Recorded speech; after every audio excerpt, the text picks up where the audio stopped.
Takže jsou 3 hodiny ráno, jsme v Nové Živohošti a dneska ráno začne akce Dračí lodě. Hlavním organizátorem této akce je náš člen Jorsk, který to všechno tady zorganizuje a myslím, že to bude dobrá akce. Aby ohlídal, všechno ošéfoval. Určitý respekt pocituju, jo, prostě Darta Vadera jsem živýho ještě neviděl. Se neptá, ty jsi normální klon. Čau Darte, ty jsi tak velký.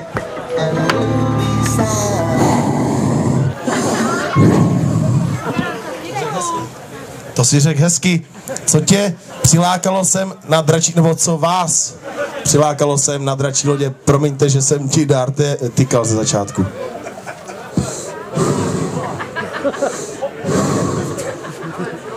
To je zajímavý a je to opravdu, jak si řekl, že už příště to takhle nesmí být. Nemohl by si dneska přimhouřit monitor?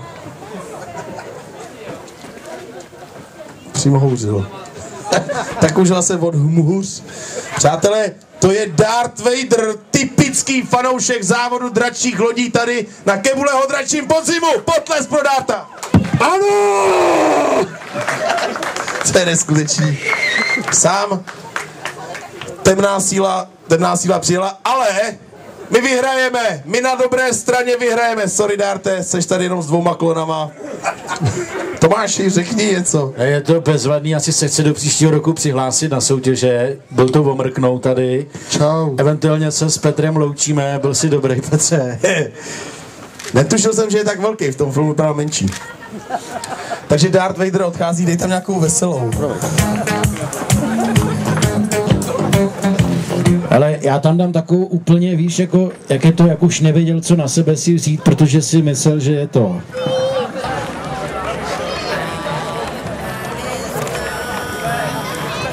Mídlo. Tady se mi začíná líbit. Žádnej pochod nebude, jídlo bude.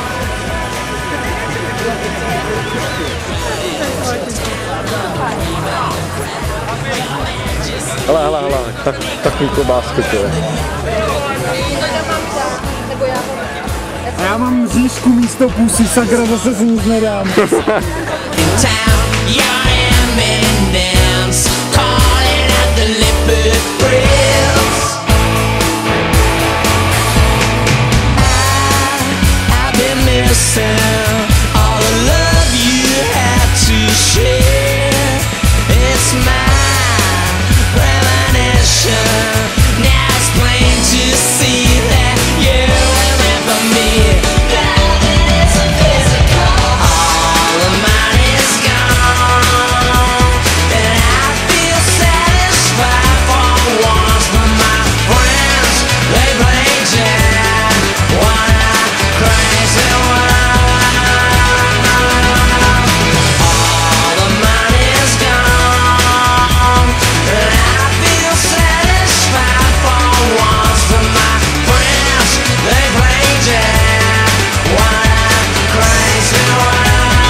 Crazy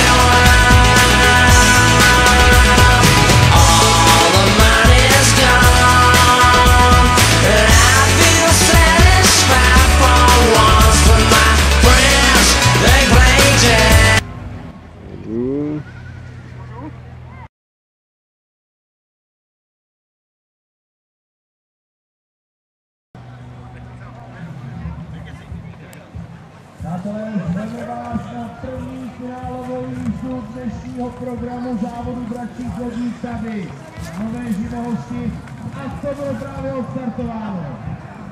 Na jedničce terénní Žlíbek, nejdále od nás. Na trojce Batoslovi dravci. Čtyřka to jsou Sardinky a Maxi, pětka Remax a šestka Sokius.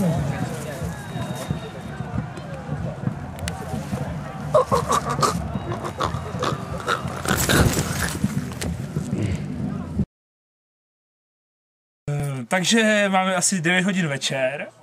Akce byla výborná, myslím si, byla taková uvolněnější, nebylo to jako nějaká ladronka nebo kašpárkohraní, bylo samozřejmě tady méně lidí, ale bylo to fajn, nebyl žádný tlak na nás. Lidi se s náma samozřejmě zase fotili, byly tam děti, takže si vymalovávali omalovánky, hrály se různé hry, odnesli si i nějaké ceny a všichni členové se chovali velice profesionálně a za to jim teda děkuju a samozřejmě taky Jorskovi děkuju za výborně zvládnutou organizaci z naší strany a to je všechno.